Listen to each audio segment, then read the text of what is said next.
नमस्कार, बहुत बहुत स्वागत है आपका उल्टा चश्मा यूसी पर। और मैं आपके साथ चंद्रकांत शुक्ला। वक्त हो चुका है चर्चा का, वक्त हो चुका है विश्लेषण का। और विश्लेषण के लिए देश के सबसे जाने पहचाने चेहरे, वरिष्ठ पत्रकार, राजनीतिक विश्लेषक केपी मलिक सर हमारे साथ मौजूद है। सर, बहुत स्वागत आपका। नमस्कार सर। नमस्कार। नमस्कार। बिहार में लालू ने तेजस्वी ने एक मीटिंग बुलाई विधायकों सांसदों की। उससे पहले नीतीश और तेजस्वी की आधे घंटे तक बंद कमरे में मीटिंग हुई। अब हालांकि वो मीटिंग सूचना आयुक्तों की नियुक्ति को लेकर थी, लेकिन अब सोर्सेज उसमें यह भी बता रहे हैं कि उसमें जातिगत जनगणना के मसले पर भी चर्चा हुई है। जो 9वीं अनुसूची में आरक्षण की सीमा को डालने का विषय है, उस पर भी बात हुई है। आखिर नीतीश और तेजस्वी में बताते थे कि 30 से 35 मिनट का यह मंथन हुआ है। तो ये मंथन और फिर आरजेडी के विधायकों और सांसदों की मीटिंग। दूसरी सर, एक घटना इसमें और है जो अगस्त 2022 की थी, जब इसी तरह से आरजेडी ने विधानमंडल दल की बैठक बुलाई, नीतीश ने बुलाई, फिर खेला पलटा और नीतीश और तेजस्वी एक साथ आ गए।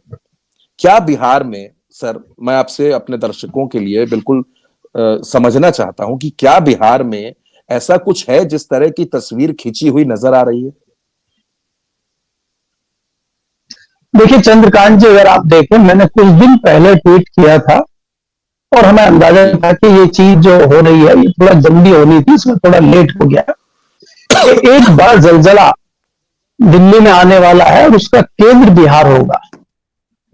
और वो बड़ा जलजला तो नहीं आया, लेकिन छोटे छोटे झटकों में वो जलजला हमारे सामने आ रहा है, धीरे धीरे आ रहा है और छोटी छोटी घटनाएं हो रही हैं।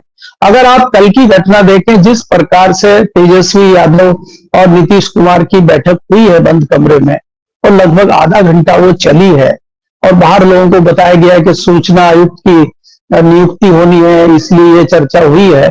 पहले भी इसी तरह की चर्चा हुई थी। अगर आप जाने, जैसे आपने बताया कि अगस्त 2022 में जो हुआ था, सेम पैटर्न अभी दिखाई दे रहा है।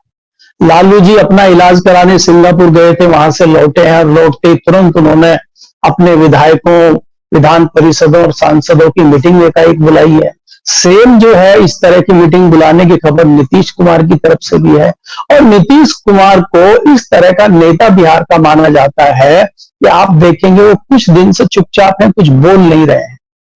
वो सारा पैटर्न वही पुराना है, वही। और अगर नीतीश कुमार आपको ये कहें कि मैं दिल्ली, अगर नीतीश कुमार किसी को ये कहें कि मैं दिल्ली जा रहा हूं, तो इसका मतलब है वो दिल्ली बिल्कुल नहीं जा रहे हैं, वो कलकत्ता जा रहे हैं। जैसे अगर वो कहें कि मैं इधर जा रहा हूं, तो वो उधर जा रहे हैं। वो हमेशा उल्टा बोलते हैं और वो फिर पहुंच जाते हैं। आपको थोड़ा ध्यान देना होगा इस पैटर्न पे। पिछले एक साल में, चाहे वो राहुल गांधी हो, चाहे वो कोई भी विपक्षी पार्टी का नेता हो, और खासकर आपकी जो क्षेत्रीय पार्टी है आरजेडी, चाहे लालू यादव हो, चाहे तेजस्वी यादव हो, एक भी बयान नीतीश कुमार के खिलाफ नहीं आया। एक भी बयान, एक भी तल्खी वाली कोई बात नीतीश कुमार की तरफ से, नीतीश कुमार की पार्टी के विधायकों, मंत्रियों, सांसद की तरफ से किसी एक आदमी ने कोई कमेंट कर दिया, वो अलग है। अभी कोई इस तरह का बयान नहीं आया। जैसे आपस में तलवारें खींची रहती थी, तेजस्वी को मौका नहीं चूकते थे। अगर आप याद करें 3-4 साल पहले जमाने की बात, तो तेजस्वी कोई मौका नहीं चूकते थे जब वो नीतीश कुमार पे हमला ना करे और वो उनके ऊपर कोई कमेंट ना करे। तो अभी हमें दिखाई नहीं दे रहा पिछले एक साल से। और राहुल गांधी जिस प्रकार से अपनी रैलियों में बात करें, जिस प्रकार से आज उन्होंने जम्मू में एक रैली में भाग लेते हुए लंबा भाषण दिया और उन्होंने कहा कि बहुत जल्दी हम मोदी की सरकार गिराने जा रहे हैं, इस तरह का कॉन्फिडेंस कहीं ना कहीं जताता है महागठबंधन के लोगों का कि इधर भी अंदर ही अंदर खिचड़ी पक रही है। तीसरी बात जो मैं आपको बताना चाहता हूं, जो हमारे पास हमारे सूत्रों ने खबरें दी थी, और ये चंद्रबाबू नायडू और नीतीश कुमार से जो समय मोदी और अमित शाह ने मांगा था, उसकी डेडलाइन 15 अगस्त को खत्म हो चुकी है। क्योंकि 15 अगस्त तक का टाइम इन्होंने मांगा था और 15 अगस्त को झंडा फहराने के बाद वो डेडलाइन खत्म हो गई है। उसके बाद से ही आप देखेंगे, चाहे वो चिराग पासवान हो, चाहे वो नीतीश कुमार हो, उनकी पार्टी में तोड़फोड़ शुरू हो गई है। दूसरा क्या है कि आंध्र प्रदेश की भी जो पार्टी है, रेड्डी वाली जो पार्टी है, उसके भी कुछ सांसदों के इस्तीफे हुए हैं और उनकी चर्चा कभी ये होती है वो भाजपा में जाएंगे, कभी कहते हैं कि वो चंद्रबाबू नायडू के साथ जाएंगे। तो ये सब खेला 15 अगस्त के बाद शुरू हो गया है, क्योंकि कहीं ना कहीं चाणक्य को ये लग रहा था कि 15 अगस्त तक हम अपना कुछ मामला कर लेंगे, लेकिन चाणक्य का कोई तीर, चाणक्य की युक्ति चल नहीं पा रही है। अगर आप देखेंगे पहले मोदी जी का साथ, मोदी जी का उस तरह से चल रहा था कि अगर किसी पत्थर पे भी हाथ रख दें वो सोना हो जाता था, और आज हर चीज उल्टी पड़ रही। 2024 के 4 जून के बाद मोदी जी का वो जादू खत्म हो गया है कि वो कुछ भी कहते थे, कुछ भी करते थे, सीधा हो जाता था, और वो सब उल्टा हो रहा है। इस तरह की बाढ़ आना, इस तरह की प्राकृतिक घटनाएं होना, इस तरह से पुल गिरना, इस तरह से शिवाजी की मूर्ति गिरना। आज शिवाजी की मूर्ति अगर महाराष्ट्र में गिरी है, क्या भारतीय जनता पार्टी के प्रति इसमें कुछ वोटों में बढ़त होगी? महाराष्ट्र में इतनी प्रतिष्ठित व्यक्ति की मूर्ति टूट गई और 8 महीने खड़ी नहीं रह पाई वो मूर्ति, तो इससे क्या मैसेज वहां पे जाएगा? और उसका असर आपको दिखता है कि आपके डिप्टी सीएम और आपके तमाम नेताओं के माफी मांगने के बाद आपको खुद माफी मांगने जाना पड़ा, और जिस प्रकार से आपने माफी मांगी वो भी आपके नेगेटिव चला गया। तो ये बताता है, वही हमारा पुराना डायलॉग, जब आपका समय खराब शुरू होता है तो आपके साथ इस तरह की हरकतें होती है। तो इसलिए मैं कहना चाहता हूं कि बिहार में तस्वीर पलट गई है, और ये लगता है कि कभी भी एक झटका आपको बिहार में दिखाई देगा और सब तस्वीर बदलती हुई आपको नजर आएगी। और सीधा सीधा अगर कहें तो नीतीश कुमार पलटी मारने को तैयार हैं, और एक मीटिंग कभी भी लालू यादव, नीतीश कुमार और तेजस्वी की होगी और आपको पलटी लगी हुई नजर आएगी। पता चला रात को पलटी लग गई है और सुबह खबरें आपको सुनाई दे रही हैं कि नीतीश बाबू ने पलटी मार दी है। ये कभी भी हो सकता है। सर एक खबर आई, जी जी जी जी, और वो खबर ये थी कि जयंत चौधरी जो नरेंद्र मोदी जी की सरकार के मंत्री हैं, वो जयंत चौधरी और उनकी पार्टी आरएलडी जम्मू कश्मीर में विधानसभा चुनाव लड़ने की तैयारी कर रही है। चुनाव लड़ेगी। उनकी पार्टी के राष्ट्रीय महासचिव त्रिलोक त्यागी एक चिट्ठी जारी करते हैं 23 स्टार प्रचारकों की। अब सर सवाल में एक बात और जोड़ देता हूं, चिराग पासवान ने भी जम्मू कश्मीर के नेताओं के साथ मीटिंग की थी और उसके बाद अमित शाह के दरबार में वो गए। अब जयंत चौधरी की पार्टी के जो त्रिलोक त्यागी हैं, वो बाकायदा कश्मीर में पत्रकारों के सामने प्रेस कॉन्फ्रेंस करके 15 से 20 सीटों पर लड़ने की बात कह रहे हैं। सर फिर अलायंस का क्या होगा? देखिए चंद्रकांत जी, भारतीय जनता पार्टी को यह लगता है कि जहां पे वो चुनाव नहीं जीत सकती, जहां पे उसकी स्थिति बहुत अच्छी नहीं है, वो वहां रायता बिखेर देती है। तो भारतीय जनता पार्टी को साफ साफ दिखाई दे रहा है कि दूर दूर तक कोई ढिल्ला उसका जम्मू कश्मीर में नहीं उठ रहा है। तो भारतीय जनता पार्टी चाहती है कि वहां इस प्रकार का रायता बिखेर दिया जाए और कुछ ऐसे वोट कटवा लोगों को वहां डाल दिया जाए ताकि कुछ तो वोट लें।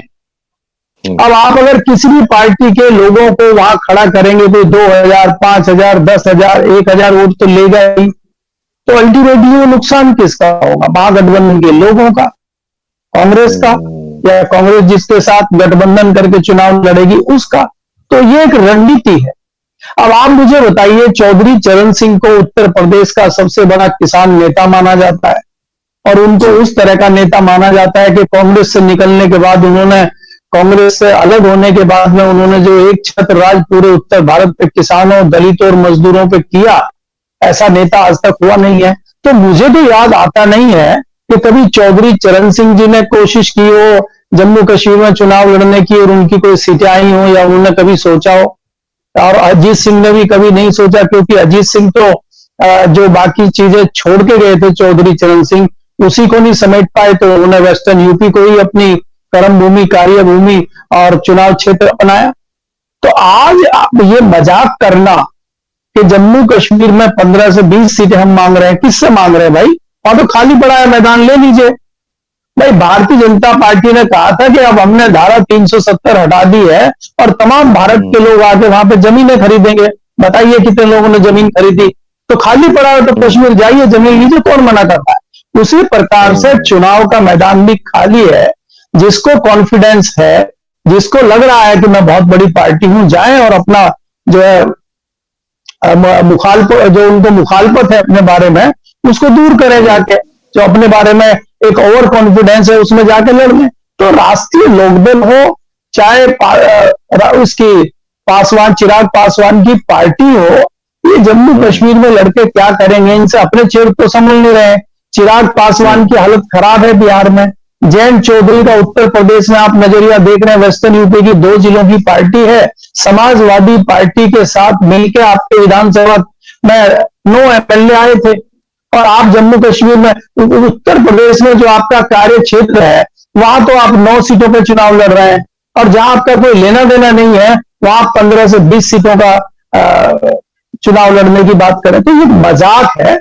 और भारतीय जनता पार्टी पपेट की तरह इनको नचा रही है, और ये नाच रहे हैं क्योंकि ये सरकार में है। हवाई जहाज मिलेगा, तमाम सुविधाएं भारतीय जनता पार्टी इनको देगी, तो मौज मस्ती कर लेंगे एक आध महीना। इनको जो 23 स्टार प्रचारक है, खूब वहां पे मालिश, मसाज और शाम का नाच गाना सब करके अपना दिल्ली आ जाएंगे हाथ झाड़ के। और एक सीट इनकी आई तो आप हमें बताना, हम भी यही है और आप भी यही है। और इसके अलावा राष्ट्रीय लोकदल हरियाणा पे भी कुछ चुनाव लड़ने की बात कर रही है। भारतीय जनता पार्टी को जहां ऐसा लगेगा कि इस सीट पे तो हम निश्चित तौर पे हारेंगे ही, वहां पे भी भारतीय जनता पार्टी राष्ट्रीय लोकदल को हरियाणा में चुनाव लड़ाने का प्लान बना रही है। क्योंकि जैसा कि मैंने पहले कहा, जहां भारतीय जनता पार्टी को लग गया है कि यहाँ हमारा कुछ होने वाला नहीं है, तो वहां पे जो है रायता बिखेर दीजिए। तो रायता बिखरेगा, वहां पे जेजेपी लड़ेगी, दूसरी पार्टियां लड़ेंगी। चंद्रशेखर आजाद का तो उन्होंने गठबंधन हो ही गया है, इसके बाद राष्ट्रीय लोकदल भी चला जाएगा। तो 10 छोटी छोटी पार्टियां लड़ेंगी। अगर 5-5, 10-10 हजार वोट भी ले लिया तो 30-40 हजार वोट खराब हो जाएगा। तो वही तो भारतीय जनता पार्टी चाहती है। और आपको जानकारी है चंद्रकांत जी कि विधानसभा चुनाव में 10-20 हजार वोट अगर खराब हो जाए तो बहुत महत्वपूर्ण होता है विधानसभा में। तो ये कोशिश भारतीय जनता पार्टी की है, और इसीलिए इनका यूज किया जा रहा है, इनका प्रयोग किया जा रहा है। इनका अपना अस्तित्व कहीं नहीं है, ये खाली टूल बने हुए, टूल के हिसाब से काम कर रहे हैं जी। सर, आपने बड़े कम शब्दों में बड़ी बात बता दी। इस खबर का अलग अलग लोग अलग तरह से विश्लेषण कर रहे थे कि जयंत चौधरी क्या कर रहे हैं, ऐसा क्यों कर रहे हैं, लेकिन बिल्कुल साफ बात आपने बिल्कुल सर। लेकिन आज की इस चर्चा में आपने कई बड़ी बातें बताई। एक तो बात आपने जयंत चौधरी को लेकर बताई, और एक सबसे बड़ी बात जो शायद अभी इस देश के लोगों ने सोचनी नहीं शुरू की है कि डेडलाइन जो थी, केपी सर ने बड़ी बात कह दी है, डेडलाइन 15 अगस्त को खत्म हो गई है।